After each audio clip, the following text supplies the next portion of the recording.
کھانے کو ضائع نہیں کرنا. کچھ لوگ دیکھتے ہیں کوئی چیز کہتے ہیں اچھا پھینکو اس کو، اور کھجور لیں گے اس کے اندر وہ چھوٹی چھوٹی لگ جاتی ہے نا سوسری سی، تو کہتے ہیں نہیں یہ نہیں کھانی، پھینک دو پھینک دو پھینک دو. یہ اسراف ہے. نبی صلی اللہ علیہ وسلم کی سنت کیا ہے؟ آپ کے سامنے پرانی کھجور پیش کی گئی، آپ نے کھول کے اچھی طرح جائزہ لیا، سسریاں نکالی، صاف کیا اور باقی کھا لی. اگر کوئی لقمہ زمین پہ گر جاتا تھا تو آپ کیا کرتے تھے؟ اٹھا کے پھینک دو؟ نہیں، بلکہ اس کو صاف کر کے کھا لیتے تھے.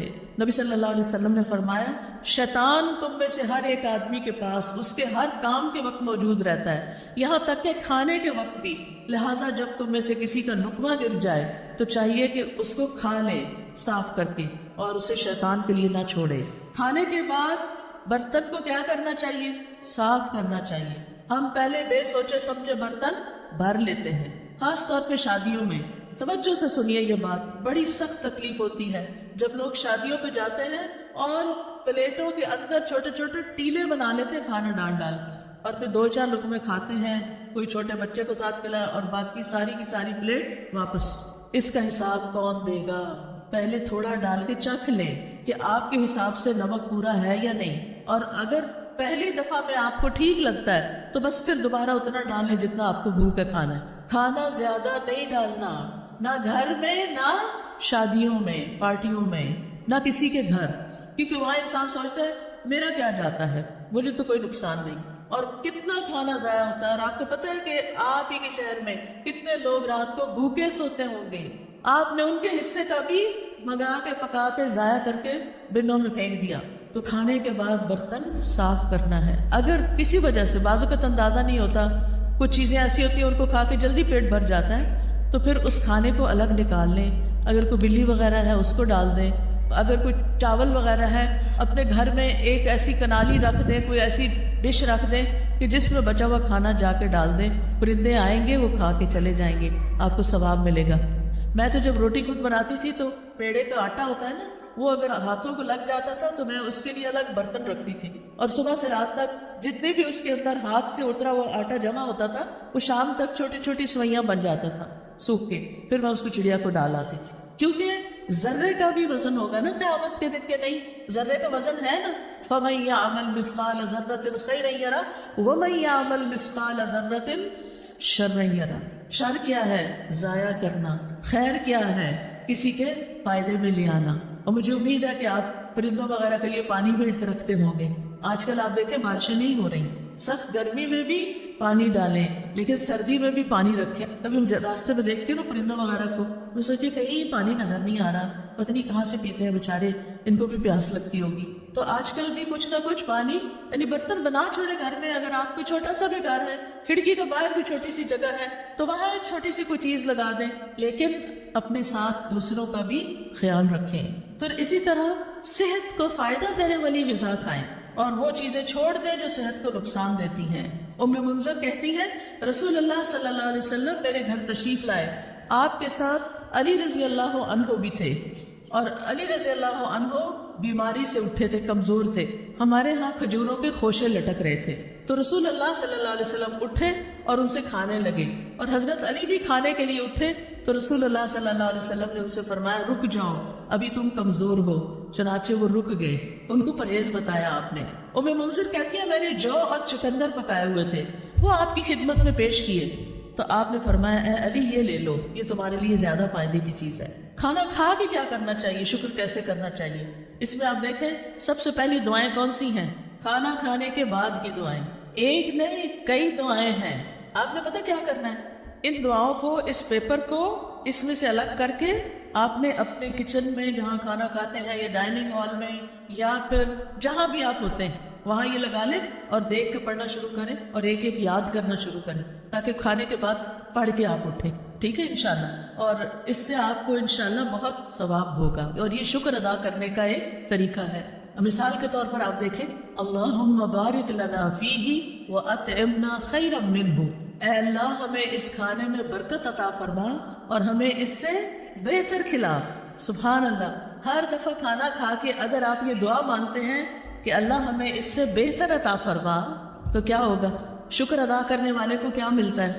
بہتر ملتا ہے. پھر الحمدللہ الذی اطعم وسقا وصوغه وجعل له مخرجا. تمام تعریفیں اللہ کے لیے ہیں جس نے کھلایا پلایا اور اسے جسم میں پیوست کیا، یعنی ہمارے جسم کا حصہ بنا اور اس کے نکلنے کی راہ بنائی، یعنی جو ویسٹ تھا وہ بھی جسم سے نکل گیا. اور اسی طرح باقی دعائیں بھی ہیں. میں نے یہ دعائیں اپنے کچن میں لگائی ہوئی ہیں اور الحمدللہ پڑھنے میں بہت آسانی ہوتی ہے. پھر اس کے بعد کھانے پینے میں اسراف سے بچنا ہے. یہ بڑا اہم سبق ہے. اللہ سبحانہ و تعالیٰ فرماتے ہیں یا بنی آدم خذوا زینتکم عند کل مسجد وکلوا واشربوا ولا تسرفوا انہ لا يحب المسرفین. اے آدم کی اولاد، ہر نماز کے وقت اپنی زینت لے لو، یعنی لباس میں نماز پڑھو، اور کھاؤ اور پیو اور حد سے نہ گزرو، بے شک وہ حد سے گزرنے والوں سے محبت نہیں رکھتا. اسراف کسی بھی چیز میں پسندیدہ نہیں، نہ لباس میں اور نہ کھانے پینے میں اور نہ کسی اور چیز میں. اسراف کیا ہے؟ نمبر 1، ضرورت سے زیادہ کھانا پینا. لوگوں کو اسراف کا مطلب نہیں پتا. ضرورت سے زیادہ کھانا پینا، کھانے کی حرص، اور ایک وقت میں کئی چیزیں کھانا، یہ بھی کھا لو، وہ بھی کھا لو، وہ بھی شکل ہو، یہ بھی کھاؤ، یہ بھی کھاؤ. اس وقت تو پتہ نہیں چلتا، لیکن جب ہضم ہونے پہ آتا ہے تو پھر تکلیف شروع ہو جاتی. نمبر 2، ان چیزوں میں حد سے زیادہ خرچ کرنا. ایک ہے ضرورت سے زیادہ کھانا اور دوسرا ضرورت سے زیادہ خرچ کرنا. مثلا آپ گروسری کے لیے گئے ہیں، آپ وہاں دیکھتے ہیں سجی ہوئی چیزیں ہیں، زبردست سبزی پڑی ہے اور زبردست چیزیں اور پیکنگز میں پڑی ہیں. آپ کہتے ہیں پتہ نہیں پھر کب یہ بھی لے لو، یہ بھی لے لو، یہ بھی خرید لو، یہ بھی خرید لو، یہ بھی خرید لو. اب آپ دیکھیں مشکل کیا ہو گئی ہے کہ بڑے بڑے سٹورز بن گئے ہیں، بڑے بڑے مالز بن گئے ہیں. اگر آپ نے ایک سمپل چائے بھی لینی ہے تو پہلے زمانے میں کیا ہوتا تھا، چھوٹی سی کارنر پہ دکان ہوتی تھی، وہاں ایک ہی قسم کی زیادہ سے زیادہ 2 قسم کی چائے پڑی ہوتی تھی، اور آپ جو پیتے تھے وہی چائے دوبارہ کسی بچے کو بھی پیسے دے کے منگا لیتے. اب کیا ہوتا ہے، آپ مال میں جاتے ہیں اور چائے کی اتنی قسمیں ہیں کہ آپ کہتے ہیں کہ اچھا یہ بھی آ گئی، یہ تو لگتا بہت اچھی ہوگی، چلو یہ بھی ٹرائی کر لیتے ہیں، وہ بھی، یہ بھی، وہ بھی. بہت ساری چائے خرید کے گھر لے آتے ہیں، طرح طرح. اب تو مجھے لگتا ہے ہر چیز کی چائے بن گئی ہے. اچھا اب گھر لاتے ہیں، اب آپ ایک پیتے ہیں، آپ کو ہائے یہ تو اچھی نہیں لگی، اس کو پہلے پھینکو، پھر دوسری، پھر تیسری، اور کچھ تو کھولنے کی نوبت نہیں آتی. اور پھر ایسے ہی پیک ڈبے جب ایکسپائر ہو جاتی ہے نا ڈیٹ، تو پھر اٹھا کے کیا کرتے ہیں، بن میں پھینک دیتے ہیں. نہ اپنے کام آئی نہ کسی اور کے کام آئی. یہ آپ نے کیا کیا؟ اسراف. سمجھ آئی اسراف کی؟ کس کس کو اسراف کی سمجھ آئی ہے؟ الحمدللہ. نمبر 1 زیادہ کھانا، نمبر 2 کھانے پہ زیادہ خرچ کرنا، اور نمبر 3 ہے حرام پہ پڑنا، حرام چیزیں کھانا، نقصان دہ چیزیں کھانا. تو اللہ سبحانہ تعالیٰ نے کیا فرمایا؟ کھاؤ پیو لیکن اسراف نہیں کرو. نبی صلی اللہ علیہ وسلم نے فرمایا کھاؤ اور پیو، پہنو اور صدقہ کرو، لیکن اسراف نہ کرو، نہ تکبر کرو. ابن عباس کہتے ہیں جو تمہارا جی چاہے کھاؤ، جو تمہارا جی چاہے پہنو، مگر 2 باتوں سے ضرور بچو، اسراف اور تکبر.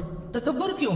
کیونکہ عام طور پر لوگ اپنا آپ دکھانے کے لیے، اپنے آپ کو بڑا ظاہر کرنے کے لیے قیمتی سے قیمتی، مہنگے سے مہنگے کپڑے پہنتے ہیں اور قیمتی سے قیمتی چیزیں خرید کے رکھ لیتے ہیں، صرف دکھاوے کے لیے، استعمال کچھ بھی نہیں کرتے. تو پھر کیا کہا ابن عباس نے؟ یعنی اللہ کی نعمتیں کس لیے بنی ہیں، کس لیے اگائی ہے اللہ نے، کس لیے پیدا کی؟ ہمارے لیے. کلوا مما رزقناکم، یعنی جو ہم نے تمہارے لیے تمہیں رزق دیا اس میں سے کھاؤ، جو آپ کی حیثیت ہے، استطاعت ہے، وقت ہے، کھاؤ، لیکن کیا نہ کرو، اسراف نہ کرو. اور پہننا بھی جو تمہیں پسند ہے. اللہ تعالیٰ نے جو طریقے بتائے ہیں پہننے کے، ننگے نہیں ہونا، چست کپڑے نہیں پہننے، سی تھرو کپڑے نہیں پہننے، اور اسراف نہیں کرنا، یعنی اپنے لمٹس دیکھ کے خرچ کرنا ہے. اگر آپ کے والد کی تنخواہ ہی 1 لاکھ ہے مثلا، اور آپ اپنی شادی کا جوڑا بھی 1 لاکھ کا بنوا رہی ہیں، تو کیا یہ جائز ہوگا؟ یہ کیا ہوگا؟ اسراف ہوگا. اور جب ایسا نہیں ہوتا کہ وہ گھر میں افورڈ نہیں کر سکتے، تو وہ بیچارے کیا کرتے ہیں، پھر قرض اٹھاتے ہیں یا کسی سے صدقہ مانگتے ہیں کہ میری بیٹی کی شادی ہے مجھے مدد دو. اور بیٹی صاحبہ ایک دفعہ وہ جوڑا پہننے کے بعد دوبارہ کبھی نہیں پہنتی، اور سنبھال کے رکھتی ہے، کسی اور کو بھی نہیں دیتی. کیا اس جوڑے کا حساب ہوگا؟ کیا اس کے بارے میں پوچھ ہوگی؟ اور تکبر کیا ہے؟ ایسا کپڑا پہنو جو کسی نے نہ پہنا ہو. تاکہ میں سب سے بڑی الگ زیادہ خوبصورت نظر آؤں. اور پھر جب آپ دیکھتے ہیں کہ آپ کے کپڑے سب سے اچھے ہیں تو پھر آپ اپنے آپ کو کیا سمجھنے لگتے ہیں کہ ہم بڑے عقل مند ہیں, ہم جیسا کوئی نہیں. یہ چیز بھی اللہ تعالیٰ کو پسند نہیں. نبی صلی اللہ علیہ وسلم جب اپنے صحابہ میں بیٹھے ہوتے تھے تو کوئی پہچان نہیں سکتا تھا جو باہر سے آتا تھا. آپ ایسے ڈریسز نہیں پہنتے تھے کہ جس سے آپ بہت دوسروں کے مقابلے میں نمایاں ہوں. اس آیت کے بارے میں طبیب کہتے ہیں کہ اس میں پوری طب شامل ہو گئی. یعنی کھانا پینا ہے لیکن اسراف نہیں کرنا تو آپ بیماری نہیں ہوں گے. پھر اسی طرح یہ کہ کھانا پینا زندگی کا مقصد نہ ہو, اعتدال کے ساتھ بقدر ضرورت کھایا جائے. نبی صلی اللہ علیہ وسلم نے بدترین امتیوں کی کچھ خصوصیات بتائی ہیں. ہم سب اپنے بارے میں غور کریں کہ کہیں وہ ہم تو نہیں. بدترین امتی کون ہے؟ رسول اللہ صلی اللہ علیہ وسلم نے فرمایا, ان قریب میری امت میں ایسے لوگ ہوں گے جو طرح طرح کے کھانے اور رنگ برنگے مشروب طلب کریں گے. طلب کا کیا مطلب ہوتا ہے؟ آرڈر کرنا. طرح طرح کے کھانے اور رنگ برنگے مشروب طلب کریں گے. مثلا آپ گئے ہیں کسی ریسٹورینٹ میں, آپ اٹھاتے ہیں مینیو, سارے اٹھا کے بیٹھ جاتے ہیں. پھر ہر کوئی کیا کہتا ہے, مجھے یہ کھانا ہے, مجھے یہ کھانا ہے, اس کو یہ کھانا ہے, اس کو یہ کھانا ہے. کافی ٹائم تو پہلے سلیکشن میں لگتا ہے. پھر آپ آرڈر کرتے ہیں, پھر گٹا بھر کے بعد وہ کھانا آتا ہے اور رنگ رنگ کا, اچھا یہ بھی منگا لیتے, یہ بھی منگا لیتے, یہ بھی منگا, یہ بھی ہو جائے, یہ بھی ہو جائے. اور ڈرنک میں پیپسی بھی ہو جائے, فانٹا بھی ہو جائے, فلاں بھی ہو جائے, فلاں بھی, جوس بھی ہو جائے. یہ ہے طلب کرنا. اور فرمایا طرح طرح کے کپڑے پہنیں گے, گفتگو میں بے احتیاطی کریں گے. یعنی بولتے وقت نہیں سوچیں گے کہ کسی بڑے سے بات کر رہے ہیں, چھوٹے سے کر رہے ہیں, سچ بول رہے ہیں یا جھوٹ بول رہے ہیں. اور طرح طرح کی سواریوں پہ سوار ہو کے, جن کے پاس ذرا زیادہ دولت آ جاتی ہے پھر ان کو کیا شوق لگ جاتا ہے, ضرورت ہو یا نہ ہو, یہ گاڑی کا ماڈل بھی ہو, یہ بھی ہو, یہ بھی ہو, یہ بھی ہو. فرمایا وہ میری امت کے بدترین لوگ ہوں گے. آپ کے پاس اللہ کا دیا وہ بہت کچھ ہے, کھائیں, منع نہیں ہے, لیکن اسراف نہیں کرنا. ایک وقت میں بہت طرح کے کھانے نہیں کھانے, ایک وقت میں بہت قسم کے مشروب نہیں پینے. تو ہمارا معدہ ہے یا کیا ہے, وہ بیچارہ کیا کرے گا, اتنی چیزیں ایٹ اے ٹائم ڈائجسٹ کر سکتا ہے. نبی صلی اللہ علیہ وسلم نے فرمایا, مجھے تمہارے متعلق گمراہ کن خواہشات میں سب سے زیادہ اندیشہ ان خواہشات کا ہے جن کا تعلق پیٹ اور شرمگاہ سے ہے. یعنی کھانے کے معاملے میں بے احتیاطی اور پھر دوسری طرف زنا عام ہو جائے گا. اور فرمایا اور گمراہ کرنے والی خواہشات سے. ابن قیم کہتے ہیں دل کو بگاڑنے والی 5 چیزیں ہیں. لوگوں سے زیادہ گھل مل کے رہنا, خواہش پرستی, اللہ کے علاوہ کسی اور سے دلی تعلق رکھنا, زیادہ کھانا, زیادہ سونا. یہ 5 چیزیں دل کو خراب کرنے والی. اب اکثر لوگ کیا کہتے ہیں, سب کچھ ہے, دل میں سکون نہیں, خوشی نہیں. ایک تو ہم نے راتوں کو دن بنا لیا اور دن کو رات بنا لیا. راتوں کو دیر تک کھانے آرڈر ہوتے رہتے ہیں اور پھر وہ کھانے کے بعد ہنسی مذاق گپ شپ ادھر ادھر کے, کوئی ویڈیو دیکھ رہا ہے, کوئی فلمیں دیکھ رہا ہے, کوئی کچھ کر رہا ہے. اور جب آدھی رات گزر جاتی ہے پھر سوتے ہیں اور پھر سونے میں فجر کی نماز چلی جاتی ہے. ایسی زندگیوں میں کیا برکت ہوگی, کیا رونق ہوگی, ایسے دلوں میں کیا اطمینان ہوگا. چاہے آپ نے 100 طرح کے اچھے اچھے کھانے کھائے ہوں, آپ کا دل خوش نہیں ہو سکتا. اس کے لیے آپ کو واپس قرآن و سنت کی طرف لوٹنا ہوگا. ابو سلمان دارانی کہتے ہیں جو زیادہ کھاتا ہے اس پہ 6 آفتیں آتی ہیں. نمبر 1, وہ مناجات کی حلاوت کھو دیتا ہے, اس کو اللہ سے راز و نیاز کی باتیں کرنی نہیں آتی, اس کی دعاؤں میں کوئی خوشبو نہیں رہتا. نمبر 2, علم و حکمت یاد کرنے سے محروم ہو جاتا ہے, حافظہ خراب ہو جاتا ہے. نمبر 3, مخلوق پر شفقت سے محروم ہو جاتا ہے, کیونکہ جب وہ پیٹ بھر لیتا ہے وہ سمجھتا ہے سب کے پیٹ بھرے ہوئے ہیں, وہ کسی اور کے بارے میں نہیں سوچتا. اس پر عبادت ثقیل ہو جاتی ہے, مشکل ہو جاتی ہے, اس کی خواہشات اور شہوت بڑھ جاتی ہے.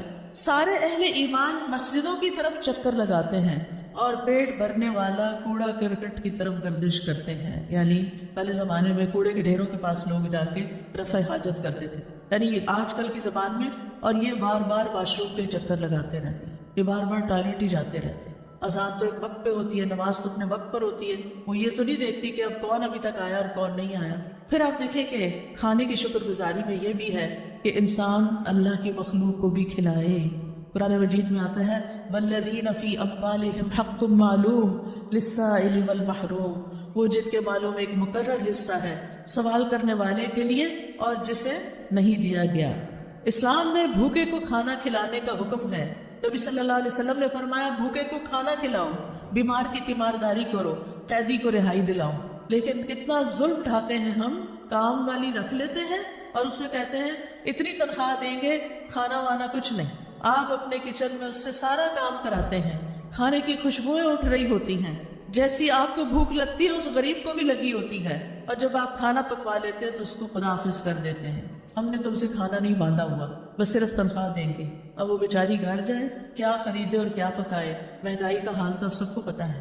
اگر اپنے ہی کھانے میں سے، جیسے نبی صلی اللہ علیہ وسلم نے فرمایا جو تمہارے لیے پکا کے لائے تو چند لقمے اس کو بھی اس میں سے کھلاؤ، اگر اس میں سے آپ اسے بھی دے دیتے ہیں، بٹھا کے کھلا دیتے ہیں، کتنا بڑا اجر کماتے ہیں۔ آپ کو گھر سے باہر جا کے صدقہ کرنے کی ضرورت نہیں پیش آئے گی اگر آپ گھر کے غریب ملازموں کو اچھا کھانے پینے کو دے دیتے ہیں۔ کیا حکم ہے؟ جو خود کھاؤ وہی ان کو کھلاؤ۔ کیا ہم اس پہ عمل کرتے ہیں؟ ان کا کھانا تو الگ بنتا ہے۔ اب آپ دیکھیں ایک کک جو کئی کھانے بنا کے آپ کے سامنے رکھ رہا ہے اور خود اپنے لیے دال بنا کے بیٹھ کے کھا رہا ہے غریب، وہ آپ کے لیے دل میں کیسی محبت رکھے گا، اس کے دل میں کیسی کیسی تکلیف ہوگی کہ میں یہ سب کچھ صرف بنانے کے لیے، مجھے چکھنے کی بھی اجازت نہیں، اور میں اپنے سرونٹ کوارٹر میں جا کے دال ابال کے کھاؤں۔ کیسی کیسی زیادتیاں ہم کرتے ہیں۔ دوسرے کو کھانا کھلانا ایک مشکل کام ہے، انسان کے دل کے اندر بخل ہے، لیکن یہ تو کرنا ہی ہے کیونکہ اس میں اجر بہت زیادہ ہے۔ یہ انبیاء کی صفت ہے۔ قرآن مجید میں آتا ہے فَلَقْتَحَمَ الْعَقَبَةَ وَمَا أَدْرَاكَ مَا الْعَقَبَةُ فَكُّ رَقَبَةٍ أَوْ إِطْعَامٌ فِي يَوْمٍ ذِي مَسْغَبَةٍ۔ پھر وہ مشکل گھاٹی میں نہ گھسا۔ کیا ہے وہ مشکل گھاٹی؟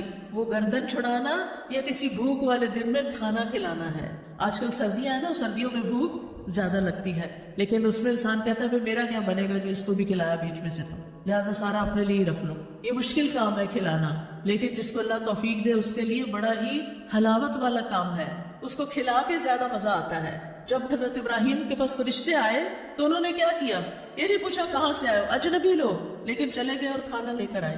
نبی صلی اللہ علیہ وسلم نے عورتوں کو بھی نصیحت کی، مسلمان عورتوں تم میں کوئی اپنی ہمسائے کے گھر بکری کے ایک پائے کا کھر بیچنے کو بھی حقیر نہ سمجھے، یعنی کھانا بنا کے یا بنانے سے پہلے اپنے ہمسایوں میں بھی تقسیم کیا کرو، کچھ نہ کچھ ان کو بھی بھیجا کرو، اس سے محبت بڑھتی ہے۔ جہنم میں جانے والے لوگوں کی جو خصوصیت سورۃ الحاقہ میں بتائی گئی وہ کیا ہے؟ انہ کان لا یؤمن باللہ العظیم ولا یحض علی طعام المسکین، کہ وہ اللہ بڑے عظمت والے پر ایمان نہیں رکھتا تھا اور نہ مسکین کو کھانا کھلانے کی ترغیب دیتا تھا۔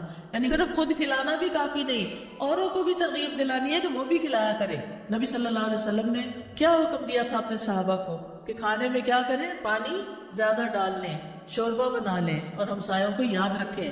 ابو درداء رضی اللہ عنہ اپنی بیوی کو مساکین کی وجہ سے زیادہ شوربہ بنانے کی ترغیب دیتے، اور لیٹلی آپ دیکھیں کہ ہم لوگوں کے کھانے کا سٹائل کیا ہو گیا ہے، شوربے والے کھانے تو غائب ہوتے جا رہے ہیں۔ اب ہم سب کی پسند کیا ہے؟ فرائیڈ یا روسٹ یا بنا ہوا کھانا، بس جو میدے پہ ہضم کرنا بھی بڑا مشکل۔ نہ ہم نے خود اپنے لیے فائدے کا کام کیا اور نہ دوسروں کو فائدہ پہنچایا۔ وہ کہتے تھے ہم نے ایمان لا کے آدھی زنجیر اتار پھینکی ہے، یعنی جہنم میں جانے والی، کیونکہ اس میں آتا نا کہ وہ کہا جائے گا کہ اس کو جہنم میں جکڑو زنجیروں میں، کیا ہم باقی بھی نہ اتار دیں یعنی کھانا کھلا کے؟ پھر اسی طرح آپ دیکھیں بہت سے سلف صالحین اپنی افطاری کے کھانے میں دوسروں کو ساتھ کھلاتے تھے۔ عبداللہ بن عمر، داؤد طائی، مالک بن دینار اور احمد بن حنبل انہی لوگوں میں سے تھے۔ ابن عمر یتیموں اور مسکینوں کے ساتھ بیٹھ کے افطار کرتے۔ اگر انہیں یہ علم ہو جاتا کہ انہوں نے مساکین اور یتیموں کو نہیں کھلایا تو وہ افطاری کے وقت کھانا نہیں پھر کھاتے تھے کہ مسکینوں کو کیوں نہیں کھلایا۔ اور بعض ایسے بھی تھے جیسے حسن بصری اور عبداللہ بن مبارک کہ خود بھوکے بھی رہ لیتے لیکن دوسروں کو کھلاتے، کیونکہ یہ اللہ تعالیٰ کو بڑا ہی محبوب اور پسند ہے کہ انسان دوسروں کو کھلائے۔ نبی صلی اللہ علیہ وسلم نے فرمایا وہ لوگ اللہ تعالیٰ کو زیادہ پیارے ہیں جو لوگوں کے لیے زیادہ فائدے مند ہیں۔ اللہ کے نزدیک سب سے پسندیدہ اعمال یہ ہیں کسی مسلمان کو خوش کرنا، اس سے کوئی تکلیف دور کرنا، اس کا قرضہ ادا کر دینا، اس سے بھوک کو دور کر دینا۔ پھر کھانا کھلانا جو ہے یہ صدقہ ہے، صرف باہر والوں کو نہیں، گھر والوں کو بھی۔ نبی صلی اللہ علیہ وسلم نے فرمایا تمہارا اپنے آپ کو کھلانا بھی صدقہ ہے، تمہارا اپنے بیٹے کو کھلانا بھی صدقہ ہے، تمہارا اپنی بیوی کو کھلانا بھی تمہارے لیے صدقہ ہے، تمہارا اپنے خادم کو کھلانا بھی تمہارے لیے صدقہ ہے، یعنی اس پر اجر ملے گا۔ کھانا پکا کے خود کھا رہے اس پر بھی اجر ہے، گھر والوں کو کھلا رہے اس پر بھی اجر ہے۔ یہ بات خواتین کو اپنے پلے باندھنی چاہیے کہ میں جو کچن میں کام کرتی ہوں وہ میرے لیے بہت بڑا اجر کا کام ہے، کیونکہ عام طور پہ ہم کہتے ہیں یہ کیا مصیبت ہے، میں ہی پکاتی رہوں، اس کو مصیبت نہ سمجھے، یہ اجر کی بات ہے۔ پھر اسی طرح کسی کو پانی کا ایک گھونٹ پلانا بھی صدقہ ہے، کھجور کا آدھا ٹکڑا دے کے بھی انسان جہنم سے بچ سکتا ہے۔ پھر اسی طرح خاص طور پر یتیموں اور مسکینوں کو کھلانا۔ نبی صلی اللہ علیہ وسلم نے فرمایا جو شخص مسلمان ماں باپ کے کسی یتیم بچے کو اپنے کھانے اور پینے میں اس وقت تک شامل رکھتا ہے جب تک وہ اس کی مدد سے مستغنی نہیں ہو جاتا، یعنی خود کمانے نہیں لگ جاتا، تو اس کے لیے یقینی طور پر جنت واجب ہو جاتی ہے۔ یعنی جو اپنے کھانے میں یتیموں اور مسکینوں کو شامل کر لیتا ہے، یعنی یتیموں کو خاص طور پر کہ جن کا کوئی کمانے والا نہیں، اس کی بیوہ ماں کو آزاد کر دیتا ہے کمانے کی فکر سے، تو ایسے شخص کے لیے جنت واجب۔ پھر آپ دیکھیں کہ آپ ایک لقمہ بھی جو کسی کو کھلاتے ہیں نا، وہ ایسے پڑا نہیں رہتا۔ حدیث میں آتا ہے کہ اللہ سبحانہ وتعالیٰ تم میں سے ہر ایک کی کھجور اور لقمے کو اس طرح بڑھاتا ہے جیسے تم میں سے کوئی آدمی اپنے گھوڑے کے بچھیرے کو پالتا ہے، یہاں تک کہ ایک لقمہ احد پہاڑ جتنا ہو جائے گا، یعنی قیامت کے دن اتنا بڑا اس کا اجر آپ کے سامنے آئے گا۔ پھر اسی طرح رسول اللہ صلی اللہ علیہ وسلم نے فرمایا قیامت کے دن ہر شخص اپنے صدقے کے سائے میں ہوگا یہاں تک کہ لوگوں کے درمیان فیصلہ ہو جائے۔ یزید کہتے ہیں ابو الخیر کوئی دن ایسا نہیں جانے دیتے تھے جس میں کوئی چیز خواہ میٹھی روٹی یا پیاز یا اس طرح کی کوئی چیز صدقہ نہ کرے۔ جب گھر سے نکلتے تھے کچھ نہ کچھ کھانا لے کے نکلتے اور کسی نہ کسی کو کھلا دیتے تھے۔ ہانی بن یزید نے نبی صلی اللہ علیہ وسلم سے پوچھا مجھے کوئی ایسی چیز بتا دے جس سے میرے لیے جنت لازم ہو جائے۔ آپ نے فرمایا حسن کلام اور کھانا کھلانے کو لازم پکڑو، کھانا کھلانا شروع کرو، یہ جنت لازم کر دے گا۔ اور جنت کے بالا خانے، خوبصورت محلات اس شخص کے لیے ہیں جو بات اچھی طرح کرے، کھانا کھلائے، اور جب لوگ رات کو سو رہے ہوں تو وہ نماز پڑھے۔ اسی طرح صرف پانی پلانے کا بھی بہت بڑا اجر ہے، نہ صرف یہ کہ انسانوں کو بلکہ جانوروں کو بھی۔ آپ کو یاد ہے کہ وہ ایک عورت جو ویسے بہت بری عورت تھی لیکن اس نے کتے کو پانی پلایا تھا کنویں سے نکال کے، تو اس کی وجہ سے اس کی بخشش کر دی گئی تھی۔ پھر اسی طرح آپ دیکھیے کہ کوئی شخص اگر کسی کو ہدیے میں چاندی یا سونا دے یا مشکیزہ دے یا کسی کو دودھ پلا دے تو یہ ایسا ہے جیسے غلام کو آزاد کر دے۔ اب سونا چاندی دینا تو بڑا مشکل ہو گیا ہے، یہ تو بڑا ہی مہنگا ہو گیا ہے، لیکن دودھ پلایا جا سکتا ہے غلام کو، اور دودھ پلانا ایسا ہے جیسے ایک غلام آزاد کرنا۔ آج کل غلام بھی نہیں ہے، اور خالص دودھ اگر کسی کو آپ پلاتے ہیں تو اور بڑا اجر ہے۔ تو ایسے معاملات میں دل کو کھلا کرنا ہے۔ ہم یا تو کچھ کسی کو کھلاتے نہیں یا بہت بڑی دعوت کرتے ہیں اور اس میں اسراف کرتے ہیں۔ اعتدال میں رہیے، جو میسر ہے، جو خود کھاتے ہیں وہی کھلاتے رہیے، دوست کو، احباب کو، مہمان کو، رشتہ داروں کو، ہمسایوں کو، نوکروں کو، تو انشاءاللہ اس سے اجر ثابت ہو جائے گا۔ اب آخر میں ایک چھوٹا سا واقعہ سناؤں گی۔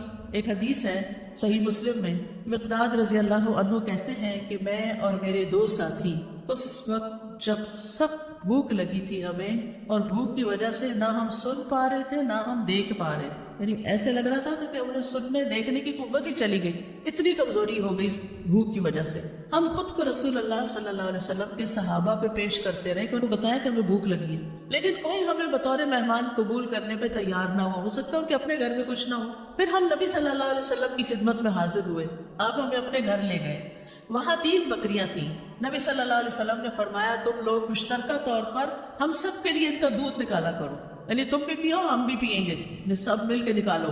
ہم ان کا دودھ نکالتے اور ہر شخص اپنا حصہ پی لیتا، اور نبی صلی اللہ علیہ وسلم کے حصے کا دودھ اٹھا کے رکھ دیتے کہ جب آپ تشریف لائیں گے تو آپ بھی پی لیں گے۔ آپ رات کے وقت تشریف لاتے، سلام کرتے، کسی سوئے ہوئے کو نہ جگاتے اور جاگنے والے کو سلام سنا دیتے، آہستہ سے سلام بول دیتے۔ پھر آپ مسجد میں تشریف لاتے، نماز پڑھتے، پھر واپس آ کر اپنے حصے کا دودھ پیتے۔ رات کو آپ دودھ پیتے تھے۔ آپ رات کو تشریف لاتے کس طرح کہ جو سوئے ہوئے ہیں ان کو جگاتے نہیں تھے۔ ہمارے یہاں تو کیا ہوتا ہے کہ بیوی بیچاری تھک ہار کے سوئی ہوئی ہو، اب مرد خود بھی آتا ہے لیٹ اور پھر ساتھ 2-4 مہمان بھی لے آتے ہیں، اور کہتے ہیں کہ اٹھو اب ان کو کھلاؤ۔ یہ زیادتی والی بات ہے، ایسے نہیں کرنا چاہیے۔ اگر مہمانوں کو لانا ہے تو پہلے سے بتائیں، اور پھر ان کا انتظام ایسے ہو کہ کسی سونے والے کو جگایا نہ جائے۔ پھر کہتے ہیں کہ ایک رات میرے پاس شیطان آ گیا، اس وقت میں اپنے حصے کا دودھ پی چکا تھا۔ اس نے کہا محمد صلی اللہ علیہ وسلم انصار کے پاس جاتے ہیں، وہ ان کو ہدیے اور تحفے دیتے ہیں اور آپ ان کے ہاں سے لے لیتے ہیں، اور یہ جو تھوڑا سا دودھ پڑا ہے رسول اللہ صلی اللہ علیہ وسلم کو اس کی کوئی ضرورت نہیں، یعنی خود ہی پی جاؤ۔ بعض اوقات ایسا ہوتا ہے نا کہ ہمیں کہا جاتا ہے یہ تمہارا اور فلاں کا، ہم پی لیتے ہیں، کھا لیتے ہیں، اور کہتے ہیں اچھا پتہ نہیں وہ آئے گی کہ نہیں، وہ بھی کھا لو۔ یہی معاملہ ہوا یہاں۔ کہتے ہیں میں دودھ کے پاس گیا، وہ بھی دودھ پی لیا، جو کس کے لیے رکھا ہوا تھا؟ رسول اللہ صلی اللہ علیہ وسلم کے لیے۔ اور جب وہ دودھ میرے پیٹ کے اندر چلا گیا اور مجھے یہ یقین ہو گیا کہ اب یہ واپس میں نہیں نکال سکتا، تو شیطان نے مجھے پریشان کرنا شروع کر دیا۔ کہتا ہے افسوس تم پر، تم نے یہ کیا کیا؟ یہ ہے شیطان، پہلے اس عمل کو خوشنما بنا دیتا ہے، جب کر لیتے ہیں تو پھر پریشان کرتا ہے کہ تم نے ٹھیک نہیں کیا، وہ بے چینی لگا دیتا ہے۔ تم نے محمد صلی اللہ علیہ وسلم کا بھی حصہ پی لیا، اب وہ آئیں گے تو ان کو دودھ نہیں ملے گا اور ہر صورت تمہارے خلاف بد دعا کریں گے، پھر تم ہلاک ہو جاؤ گے، تمہاری دنیا آخرت برباد ہو جائے گی۔ اب یہ شیطان یہ دل میں وسوسے ڈال رہا ہے کس کے؟ ان صحابی کے، مقداد کے۔ تو کہتے ہیں میرے جسم پر ایک چھوٹی سی چادر تھی، میں اگر پیروں پہ ڈالتا تو سر باہر نکل آتا، سر پہ ڈالتا تو پیر باہر نکل جاتے، اور کیفیت یہ ہو گئی کہ مجھے نیند نہیں آ رہی تھی کہ میں یہ کیا کر آیا ہوں۔ اور رہے میرے ساتھی تو وہ تو سو رہے تھے اپنا اپنا حصہ پی کے، انہوں نے تو وہ کام ہی نہیں کیا جو میں نے کر لیا تھا۔ کہتے ہیں پھر نبی صلی اللہ علیہ وسلم تشریف لائے اور آپ جس طرح سلام کرتے تھے اسی طرح سلام کیا، پھر آپ مسجد میں آئے، نماز پڑھی، پھر آپ دودھ کے پاس آئے، اس کا برتن کھولا تو اس میں کچھ بھی نہیں تھا، وہ تو پی لیا گیا تھا۔ آپ نے آسمان کی طرف سر اٹھایا تو میں نے دل میں کہا اب تو ضرور میرے خلاف بد دعا ہوگی اور میں ہلاک ہو جاؤں گا۔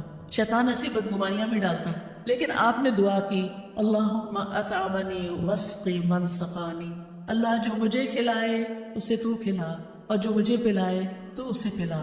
اتنی خوبصورت دعا، یہ سن کر وہ چادر سے باہر آ گئے کیونکہ جاگ ہی نہیں تھا، نیند ہی نہیں آ رہی تھی مقداد کو، اور اسے جسم پر مضبوطی سے باندھ دیا، چھری لی اور بکریوں کی طرف چل پڑا کہ ان میں سے کون سب سے زیادہ فربا موٹی ہے، میں اس کو رسول اللہ صلی اللہ علیہ وسلم کے لیے ذبح کر لوں۔ میں نے دیکھا تو اس کے تھن دودھ سے بھرے ہوئے تھے، بلکہ سب بکریوں کے تھن دودھ سے بھرے ہوئے تھے۔ میں نے محمد صلی اللہ علیہ وسلم کے گھر والوں کے برتنوں میں سے وہ برتن لیا جس میں وہ دودھ دھوتے تھے، پھر میں نے اس میں دودھ دوخا حتیٰ کہ برتن پہ جھاگ آ گیا، یعنی بہت زیادہ وہ جب دھاریں لگاتے ہیں نا تو جھاگ آتی ہے۔ پھر میں اسے لے کر حضور صلی اللہ علیہ وسلم کی خدمت میں آیا، آپ نے فرمایا تم لوگوں نے رات کو اپنا مشروب پی لیا تھا؟ میں نے عرض کیا اللہ کے رسول آپ بھی پی لیجئے، آپ نے دودھ پی لیا، پھر مجھے دیا، میں نے کہا اللہ کے رسول آپ اور پیجئے، آپ نے پھر پی لیا اور برتن دوبارہ مجھے دیا۔ جب میں نے جان لیا کہ رسول اللہ صلی اللہ علیہ وسلم سیر ہو چکے ہیں اور میں نے آپ کی دعا کو پا لیا ہے، یعنی یہ دعا تو مجھے لگی کہ اللہم اطعم من اطعمنی واسقِ من سقانی، تو میں ہنسنے لگ گیا، ہنستے ہنستے زمین پہ گر گیا۔ آپ نے فرمایا مقداد یہ ایک بری خصلت ہے، یہ کوئی اچھا اخلاق نہیں ہے کہ ہنستے ہنستے نیچے گرو، کئی لوگ ایسے کرتے ہیں تو ایسا نہیں کرنا چاہیے۔ میں نے کہا اللہ کے رسول میرے ساتھ تو یہ معاملہ ہوا تھا آج اور میں نے اس طرح کیا۔ آپ نے فرمایا یہ دودھ اس وقت جو تمہیں ملا اللہ کی رحمت کے سوا کچھ نہ تھا، تم نے مجھے اس وقت کیوں نہ بتا دیا، ہم اپنے ساتھیوں کو بھی جگا دیتے اور وہ بھی اس رحمت میں سے اپنا حصہ پا لیتے۔ میں نے کہا اس ذات کی قسم جس نے آپ کو حق کے ساتھ بھیجا ہے، جب یہ دودھ آپ نے پی لیا اور آپ کے ساتھ میں نے بھی پی لیا تو اب مجھے کوئی پرواہ نہیں کہ کس نے پیا اور کس نے نہیں پیا، اور میرا کنسرن یہی تھا۔ تو اس حدیث سے کچھ باتیں پتہ چلتی ہیں۔ سب سے پہلی بات تو یہ کہ نبی صلی اللہ علیہ وسلم بھوکے بے سہارا بے آسرا لوگوں کو اپنے گھر لے آتے تھے، اپنے پاس پناہ دیتے تھے، ان کا خیال رکھتے تھے۔ دوسری بات یہ کہ یہ حدیث نبوت کے دلائل میں سے ایک دلیل ہے۔ تیسری بات یہ کہ جب آپ دیر سے بھی رات کو آتے گھر تو سلام کیا کرتے تھے، جو جاگ رہا ہوتا سن لیتا اور جو سونے والا ہوتا وہ ڈسٹرب نہیں ہوتا تھا۔ اس سے پتہ چلتا ہے کہ آپ سونے والے کی نیند کا خیال رکھتے تھے اور ہمیں بھی رکھنا چاہیے۔